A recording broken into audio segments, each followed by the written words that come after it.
السلام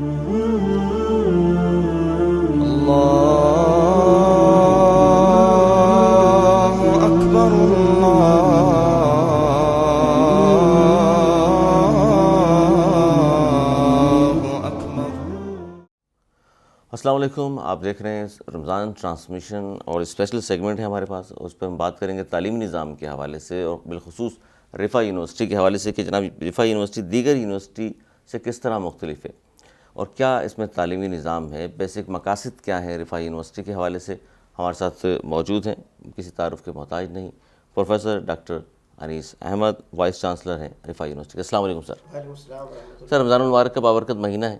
پہلے میں چاہتا ہوں کہ تھوڑا سا رمضان کی فضیلت پر تھوڑی سی گفتگو ہو جائے، تو ہمارے ناظرین کو بتائیے گا رمضان المبارک کے بابرکت مہینے کی تھوڑی سی فضیلت کے حوالے سے. اس کے بعد ہم تعلیمی نظام کے حوالے سے گفتگو کریں. میرے خیال میں رمضان کی فضیلت کے لیے کسی فرد کو کہنے کی ضرورت نہیں ہے. قرآن کریم نے خود یہ بات کہہ دی ہے کہ یہ مہینہ اس میں قرآن پاک نازل کیا گیا، شہر رمضان انزل فیہ القرآن. اس کا مطلب یہ ہے کہ جس طرح قرآن کی اہمیت ہے، مرکزیت ہے، انسانی تاریخ میں ایک ایسا واقعہ رونما ہوا جس میں کہ وہ کتاب نازل ہوئی جو کتاب انقلاب ہے، جس نے ایک نئے نظام کو متعارف کرایا، ایک باطل نظام کا خاتمہ کیا، ادارے تبدیل کر دیے، افراد تبدیل ہو گئے، شخصیات تبدیل ہو گئیں. تو یہ وہ ایک اہم موقع تھا جس کی بنا پر اس پورے مہینے کی اہمیت کو خود کلام عزیز نے اجاگر کر دیا ایک جملے کے اندر کہ یہ میں اس مقام میں نازل کیا گیا. اور اس کا مطلب یہ ہوا کہ یہ محض ایک تاریخی بیان نہیں ہے کہ نازل کیا گیا، بلکہ یہ ابھارتا ہے سوچنے پر کہ نازل کیا گیا تو ہم کیا کریں. اس پہ خوش ہو کے بیٹھ جائیں، روشنیاں جلائیں، نعتیں گائیں، کیا کریں. قرآن پاک کے مطالبہ کرتا ہے مجھے روشنیاں لگانے کے، قلب کو روشن کیا ہے، ذہن کو روشن کیا جائے، تحقیق کی جائے، علم حاصل کیا جائے، اللہ تعالیٰ سے رابطے کے ذرائع تلاش کیے جائیں. وہ راستے جو قرآن کریم بتاتا. تو یہ جو قرآن پاک کی ایک آیت ہے صرف، وہ اس پورے مہینے کی مرکزیت کو، اہمیت کو ظاہر کرتی ہے. اور ایسی ایک دوسری آیت جو یہ کہتی ہے کہ ہم نے اس کو نازل کیا ایک انتہائی قدرت والی رات میں، جس کا مطلب یہ ہے کہ اس مہینے میں نہ صرف اس کا نزول ہوا بلکہ اس میں ایک ایسی رات بھی واقع ہوئی جو اس بات کی متحمل تھی کہ یہ کلام نازل ہو سکے.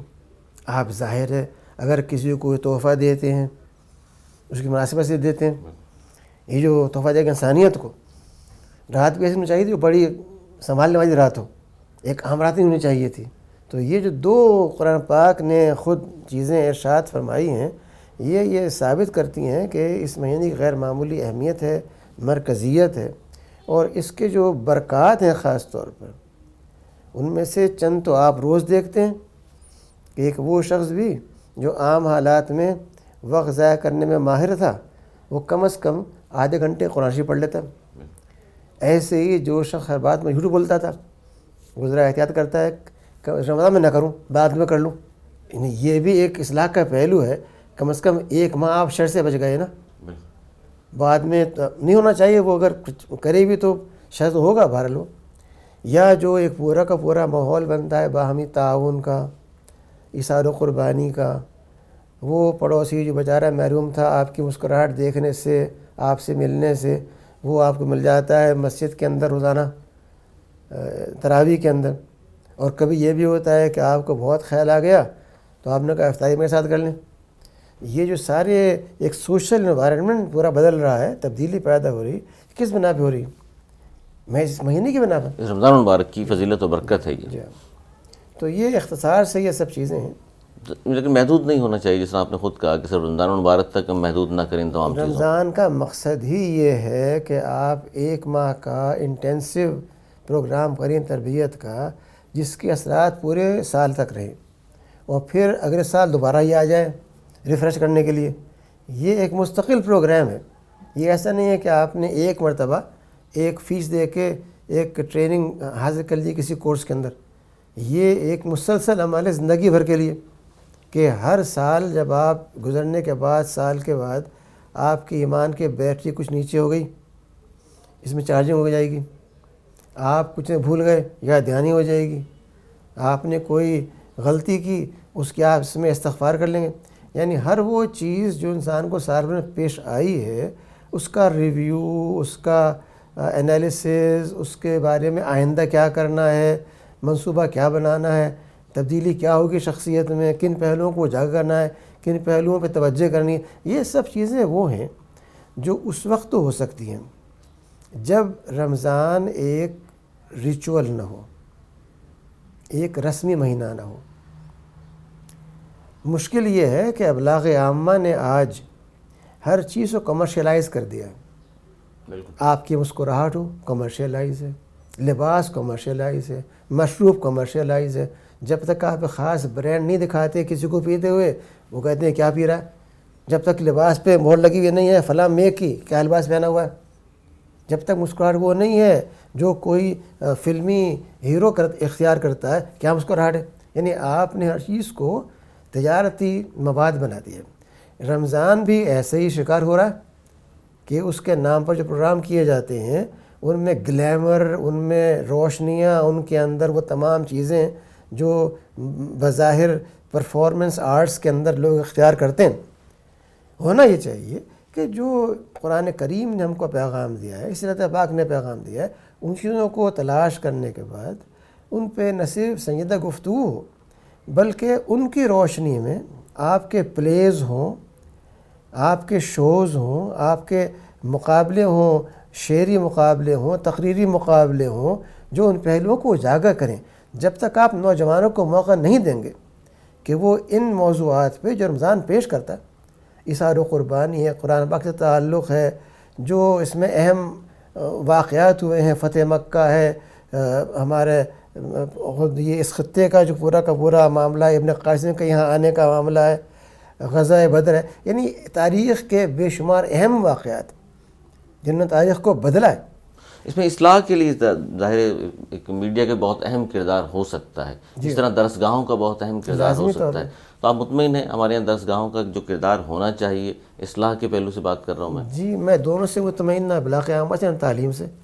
میں سمجھتا ہوں دونوں بہت اصلاح کی ضرورت ہے اور وہ ہونی چاہیے ہمیشہ. تعلیم میں خاص طور پر جو ہمارا المیہ ہے وہ یہ کہ ہم نے 70 سال سے ایک غلامانہ ذہن کے ساتھ فخریہ طور پہ وہ چیزیں اختیار کیں جنہیں ہمیں روز اول چھوڑ دینا چاہیے تھا.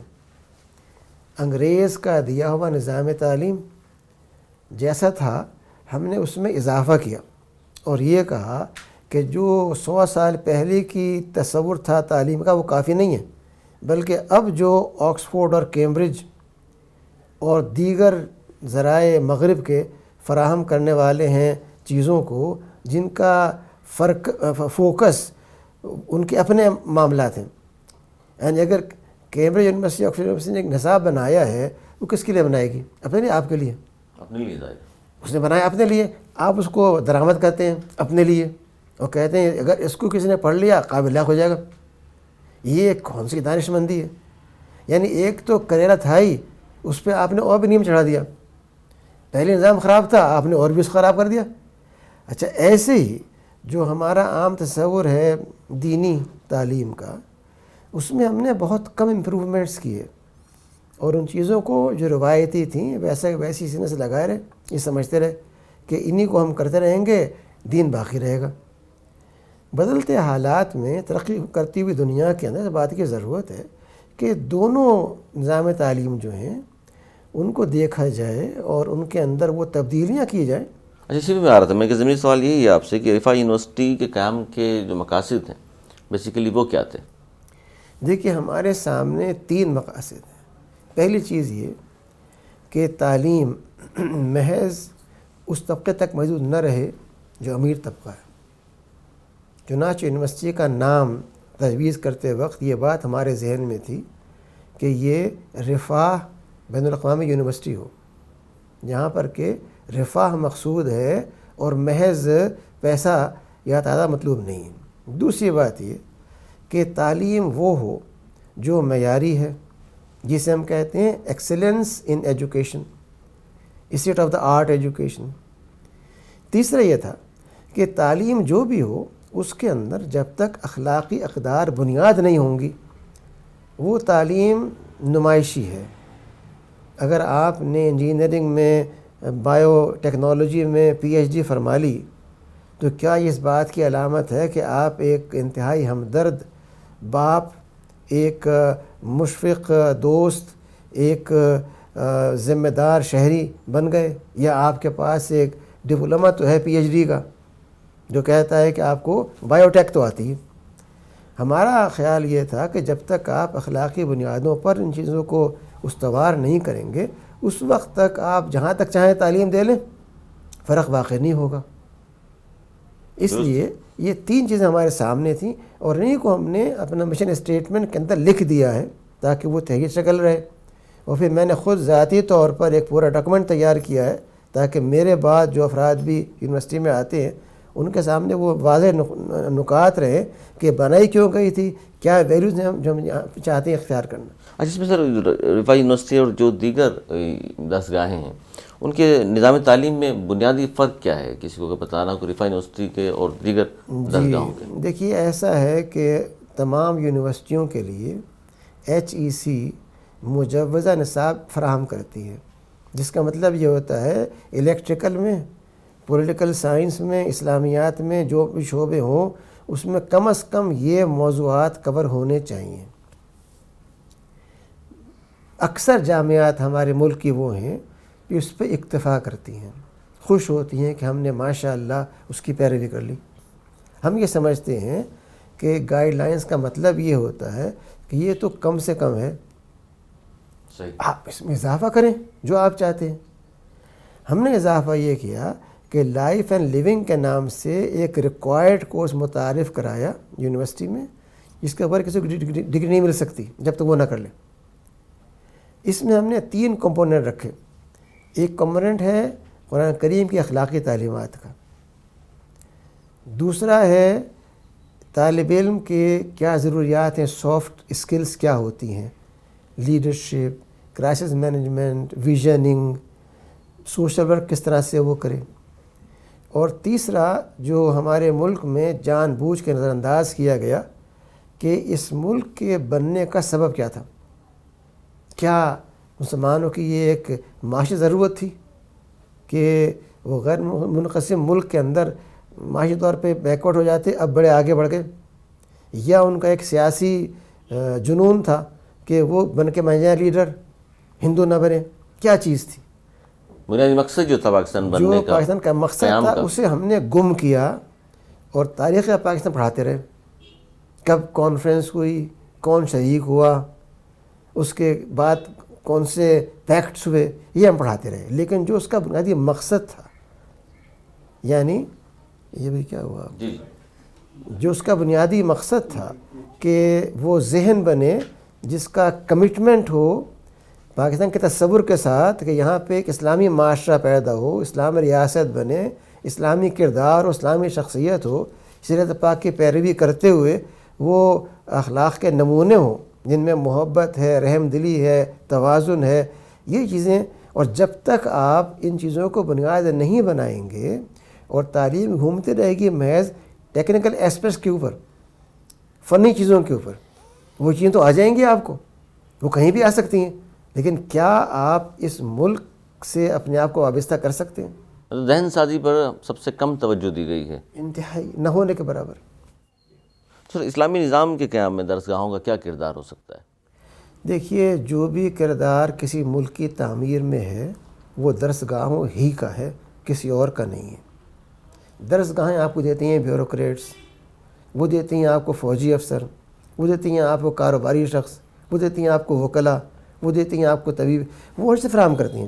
اس لیے جب تک درسگاہوں کو آپ اخلاقی بنیاد پر قائم نہیں کریں گے اور جب تک وہاں کے ہر نصاب کے اندر اسلامی اخلاقیات کا پورا نفوذ نہیں ہو جائے گا۔ اگر آپ پڑھا رہے ہیں میڈیکل سائنس، اس میں آپ نے سرجری، آپتھلمولوجی، پیڈیاٹرک سب کچھ پڑھا دیا، لیکن آپ نے انسان کے بارے میں نہیں بتایا کچھ بھی کہ انسان کیسا ہونا چاہیے، تو وہ علاج تو کر دے گا ان امراض کے، لیکن وہ جس انسان کر رہا ہے اسے نہیں جانتا۔ کردار سازی پر توجہ نہیں، کہیں بھی نہیں ہے۔ ہماری کوشش یہ ہے اور ہم یہ چاہتے ہیں کہ نہ صرف رفاع بلکہ ہماری خواہش ہے کہ پورے ملک کے اندر جو چیزیں ہم ڈیولپ کر رہے ہیں اور ہم نے کی ہیں، ان کو بطور ایک بنیاد کے اختیار کرتے ہوئے ان میں اضافے کیے جائیں، تبدیل کی جائیں، ان کو اور بہتر بنایا جائے. لیکن ہماری ساری جامعات اور کالج وغیرہ جو ہیں ان کے اندر اخلاقی تعلیمات کو جب تک آپ بنیاد نہیں بنائیں گے. اگر ایک استاد خود جھوٹ بولتا ہے، وقت پہ نہیں آتا کلاس کے اندر، امتحان کے پرچے کے اندر نمبر محض کتاب کو کاپی کو تول کے دیتا ہے، پڑھ کے نہیں دیتا، آپ کا نصاب کیا کر لے گا؟ آپ کی بلڈنگ کیا کر لے گی؟ جب تک اساتذہ کی بھی تربیت نہ ہو اس وقت تک آپ کام نہیں کر سکتے. اس لیے نہ صرف نصاب تعلیم بلکہ تربیت اساتذہ ایک بنیادی کام ہے. ہم نے اس کے لیے یونیورسٹی کی حد تک ایک graduate diploma in ethics and teaching methodology کے نام سے اساتذہ کے لیے بنایا ہے، جس میں کہ وہ اساتذہ جو پروفیسرز بھی ہیں، پی ایچ ڈی ہیں، ایسوسیٹ پروفیسر ہیں، پی ایچ ڈی ہیں، ایچ او ڈی ہے، ڈین ہے، وہ اس کے اندر آتے ہیں 2 سیمسٹر کے لیے اور وہ اس کے اندر انٹریکٹ کرتے ہیں، مطالعہ کرتے ہیں، ایک طالب کی طرح سے اسائنمنٹ لکھتے ہیں اور اس سے وہ فارغ ہونے کے بعد ان کو یہ موقع ملتا ہے کہ تعلیم کے نئے طریقوں کو اور خود اخلاقیات کے مختلف پہلوؤں کو سمجھنے کے بعد نافذ کر سکیں. اساتذہ کی تربیت پہ بھی بہت زیادہ اہمیت آپ کے یہاں دی جا رہی ہے، جو کہ بہت سی بات ہے، دیگر درسگاہوں میں ایسا نہیں ہے. جی میرے معلومات کی حد تک ایسا کہیں اور نہیں ہے. یہ فوقیت حاصل آپ کو. اچھا، رفائی یونیورسٹی کی کون سی فیکلٹیز ایسی ہیں جو دیگر یونیورسٹیوں پر آپ کو فوقیت حاصل ہے کہ جی وہاں نہیں ہوتا، خاص طور پر رفا یونیورسٹی میں موجود ہے فیکلٹی؟ دیکھیے فیکلٹی تقریباً سب جگہ پائی جاتی ہیں، لیکن ان کی رینکنگ ضروری ہے. اور ایچ ای سی کے رینکنگ میں جو ہمارا میڈیکل کالج ہے یہ پورے ملک کے اندر نمبر 2 کے اوپر آتا ہے. ہمارا جو پروگرام ہے ریہیبلیٹیشن سائنسز کا، جسے ہم کہتے ہیں فزیوتھیراپی، یہ امریکہ کی جو ایسوسیشن ہے فزیوتھیراپسٹ انسٹیٹیوشنز کی، اس کی روشنی میں واحد ادارہ ہے ایشیا کے اندر جسے اس نے تسلیم کیا ہے بطور ایک پورے ایشیا میں واحد. اور جب وہ لوگ آئے تو جو خوشی ہوئی ظاہر طور پہ ہوئی مجھے، انہوں نے یہ کہا کہ ہمیں دیکھ کے بہت خوشی ہوئی آپ کی، but don't look towards India ever, you are much ahead of them. تو جس سے معلوم یہ ہوا کہ جو ہم بہت دھوم سنتے ہیں ہندوستان میں، تعلیم ہے، فلاں ہے جو ہمارے ابلاغ عامہ لگا ہوا ہے ان کے پرچار کرنے میں، وہ بے بنیاد چیز ہے بالکل. اور ہمارے ملک کے اندر زیادہ ان سے بہتر ادارے، زیادہ معیار بعض شعبوں کے اندر پایا جاتا ہے. ایسے ہمارا جو اسکول ہے فارماسیوٹیکل سائنسز کا، اس کے جو ہمارے ڈین ہیں وہ پاکستان کے 6 ٹاپ ریسرچ پروڈیوسر کے اندر سے ایک ہے. ہمارا جو ابلاغ عامہ کا شعبہ ہے میڈیا سائنسز کا، میرا خیال میں ملک کے ان چند شعبوں میں سے ہے جن کے اندر روز اول سے ہم یہ چاہتے ہیں کہ طالب علم کو تطبیقی اپلائیڈ ایسپیکٹس سکھائے جائیں. 70 سال سے میرا تعلق بھی تقریباً 40 سال سے اوپر ہو گیا تعلیمی اداروں کے ساتھ، اور اکثر جامعات سے میں ذاتی طور پہ واقف ہوں. ہمارے ہاں جو ابلاغ عامہ ہے وہ یا تو پرنٹ میڈیا ہے اور بعد میں کچھ الیکٹرانک میڈیا، لیکن اس کی تعلیم بھی بیشتر ہوتی ہے نظری. ہم یہ چاہتے ہیں کہ روز اول سے ایک طالب علم کس طرح اسے کیمرے کا استعمال کرنا ہے، کس طرح اس کو لائٹ کو استعمال کرنا ہے، کس طرح اس کو ایک اسٹوری بک بنانی ہے، کس طرح اسے چیزیں کرنی ہیں، ان سب چیزوں کو ہم چاہتے ہیں کہ وہ عملاً کرے. اور جو حال میں بھی آپ دیکھتے ہوں گے کہ تعاون سے ہم کچھ پروگرامز کر رہے ہیں رمضان کے، تو وہ بھی اسی لیے ہیں کہ ہمارے طلباء کو ایک عملی موقع مل سکے. سر اس کاوش کے بارے میں کیا کہیں گے جو رفا یونیورسٹی اور کیپٹل ٹی وی نے مل کر رمضان ٹرانسمیشن کے حوالے سے کی ہے؟ میں اس بارے میں دونوں کو مبارکباد دیتا ہوں، کیبل ٹی وی کو بھی اور اپنے شعبے کو بھی، کہ پاکستان کے ابلاغ عامہ کے شعبے اپنے طور پر اپنے آپ کو تیسمار خاں سمجھتے ہیں اور انڈسٹری سے کوئی تعلق نہیں رکھتے. انڈسٹری بھی سمجھتی ہے کہ ہم سب کچھ ہیں، تعلیم بارے کیا جانے، یہ تو نظری باتیں کرتے ہیں. یہ جو دونوں ایکسٹریمز ہیں ان کا ختم ہونا بڑی اچھی علامت ہے. اور میں سمجھتا ہوں کہ آپ نے جو آگے بڑھ کر کے رفا کے ساتھ تعاون کیا اور رفا نے آگے بڑھ کے آپ کو امبریس کیا، اس کا مطلب یہ ہے کہ جو ضروریات ہیں انڈسٹری کی اس سے ہمارے طلبہ آگاہ ہوں گے، اور آپ کو یہ معلوم ہوگا کہ آپ کو جو HR چاہیے ہوتا ہے اس کو اکیڈمی میں کیا آنا چاہیے. اور یہ پہلا ہے پاکستان کی 70 سالہ یہ تاریخ پہلا میں پہلی موقع بار ہے ایسا ہو رہا ہے. پاکستان کی تاریخ میں کہ یہ دو جو شعبے بڑے فعال اور متحرک اور انڈیپینڈنٹ ہیں انہوں نے مل کر کے ایک پروجیکٹ میں شمولیت اختیار کی ہے پورے 1 ماہ کے لیے. مجھے بتائیے کہ ہمارے ہاں اسپورٹس بڑے معروف ہیں، لیکن کیا اسپورٹس کے حوالے سے یہ شکل پائی جاتی ہے کہ میڈیا اور جو اسپورٹس کے پڑھانے والے ادارے ہوں ان کا اشتراک ہو؟ ہمارے ہاں ہر جامعے کے اندر آپ دیکھتے ہیں کہ ہم پڑھاتے ہیں اکنامکس، پولیٹیکل سائنس، سوشیولوجی، لیکن کیا ایسا ہے کہ جامعات کے وہ طلبہ اور اساتذہ جو ان مضامین کو جانتے ہیں وہ انوالو ہو میڈیا کے ساتھ؟ یعنی یہ الگ الگ سلطنتیں ہیں بظاہر، اور جن میں بڑی حد تک معلوم ہوتا ہے کہ آمریت ہے. اس بات کی ضرورت ہے کہ ان خوروں سے نکلا جائے، اور نکلنے کے بعد یہ سوچا جائے کہ جو علمی ترقی ہے، جو فنی ترقی ہے، اس کے لیے ہمیں کن نئے راستوں کو اختیار کرنا چاہیے، اور وہ اسی وقت ہوگا جب کہ اس طرح کے اقدامات کیے جائیں گے. اچھا سر، اتنا طلباء طالبات تو آپ سمجھتے ہیں کہ کتنا فائدہ ہوگا اس کاوش سے جو مل کر رہا ہے کیپٹل ٹی وی اور رفاع یونیورسٹی؟ دیکھیے یہ ایسا ہی ہے کہ آپ نے 4 سال ایک شخص کو قانون پڑھایا، اس کا خیال یہ ہے کہ وہ قانون پڑھنے کے بعد جب نکلے گا باہر تو ایک قالین بچھی ہوگی، قالین کے آگے ایک صوفہ ہوگا جہاں پہ کہیں گے آئیے وکیل صاحب تشریف رکھیے. وہ پہلے کہاں قدم رکھتا ہے؟ ایک کھوکھے کے اندر. بالکل. کھوکھا کہاں پر ہے؟ جو آپ کے سول انتظامیہ کا ایک دفتر ہے اس کے باہر لگا ہوا ہے، اسے کچھ نہیں پتہ. اگر آج ایک طالب علم کو یہ معلوم ہوتا ہے کہ کیپٹل ٹی وی کے ذریعے وہ جو کام کر رہا ہے اس میں کیا رول ہے ایک روشنی والے کا، کیا رول ہے ایک اسکرپٹ لکھنے والے کا، کیا رول ہے ایک ڈائریکٹر کا، کیا رول ہے ایک ریسورس پرسن کا، اینکر پرسن کا، تو یہ سب چیزیں وہ ہیں جو وہ عملاً سیکھے گا. اور یہاں سے نکلنے کے بعد جب وہ جائے گا آپ کے یا کہیں اور، تو یہ فائدہ انڈسٹری کا ہے، اس کے لیے اپارچونیٹی ہے، اوپننگ ہے. تو یہ جو نظری اور عملی پہلو کا یکجا ہونا ہے، میں سمجھتا ہوں کہ ہر لحاظ سے یہ خود ہمارے یہاں میڈیا کی ترقی کے لیے ضروری ہے. جی اور طلباء طالبات کے لیے بڑا ضروری ہے جنہیں یہ موقع آپ لوگ فراہم کر رہے ہیں سیکھنے کا، کیونکہ دوسری یونیورسٹیز میں سارے دور سے دکھایا جاتا ہے، تمام چیزیں پریکٹیکل نہیں کرائے جاتے. جاتے جاتے سر آخری سوال پوچھنا چاہوں گا، پاکستان کی 50% جو پاپولیشن ہے یوتھ پر مشتمل ہے، انہیں کیا کہیں گے آپ؟ دیکھیے یوتھ سے صرف مجھے ایک بات کہنی ہے، اور وہ یہ کہ وہ علامہ اقبال اور قائد اعظم کو اور علامہ اسد کی تحریرات کو براہ راست پڑھ کے دیکھیں کہ یہ لوگ پاکستان کے بارے میں کیا چاہتے تھے. جو بنیادی مقصد تھا آپ چاہتے ہیں کہ اسے پڑھے علامہ جائے. اقبال کو ہم نے بالکل بھلا دیا. علامہ اسد کا نام 99% افراد اس ملک میں نہیں جانتے، پڑھے لکھے افراد، طلبہ تو کیا جانیں گے. اور ایسے ہی قائد اعظم کو ہم نے محض کرنسی کے اوپر نام اور چہرہ چھاپ کے سمجھ لیا کہ ان کا حق ادا کر دیا، جبکہ قائد اعظم نے تصور پاکستان دی، اس کے لیے اپنی جان دی. وہ نہیں تھا جو پیش کیا جاتا ہے.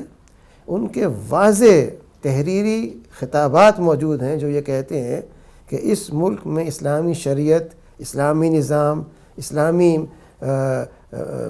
عدلیہ قائم کی جائے گی، یہ ان کے واضح. لیکن مجھے نہیں علم کہ 70 سال کی تاریخ میں جو پاکستان اسے ہم نے پڑھائی ہے طلبہ کو، اس میں کہاں پہ اس کا ذکر ہے. میں صرف ایک گزارش کروں گا کہ ہم بہت رٹواتے ہیں بچوں کو کہ الہ آباد میں خطاب ہوا تھا علامہ اقبال کا، اور ایک 1940 میں قرارداد ہوئی تھی، لیکن مجھے بتایا جائے کہ کیا کسی ایک نصابی کتاب میں یہ پورا خطاب، پوری قرارداد پائی جاتی ہے یا پڑھائی گئی ہے؟ آپ کیا توقع رکھتے ہیں طلبہ سے؟ وہ خود سب تلاش کر لیں گے. کیا اساتذہ نہیں بتائیں گے ان کو؟ یہ جب تو وہ نہیں بتائیں کیسے ہوگا؟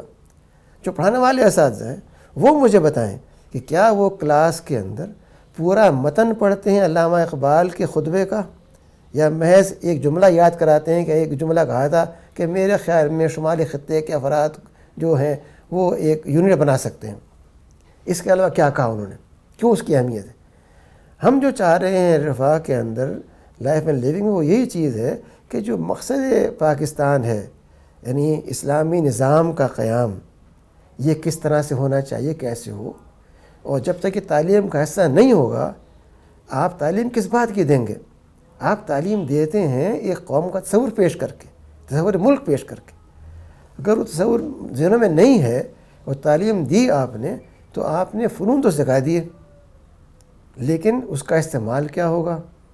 ترقی کیسے ہوگی؟ کبھی نہیں ہو سکتی.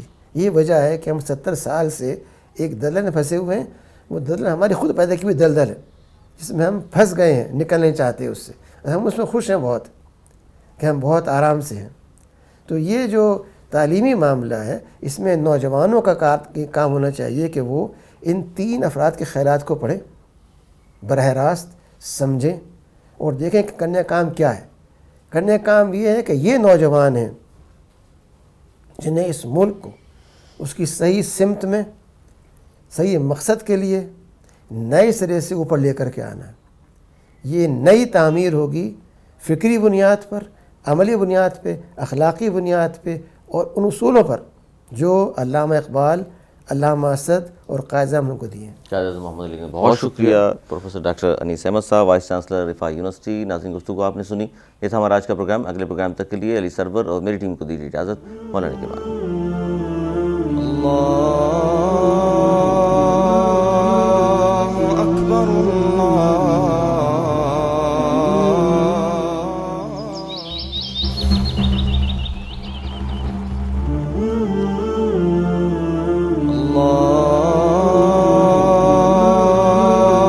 أكبر الله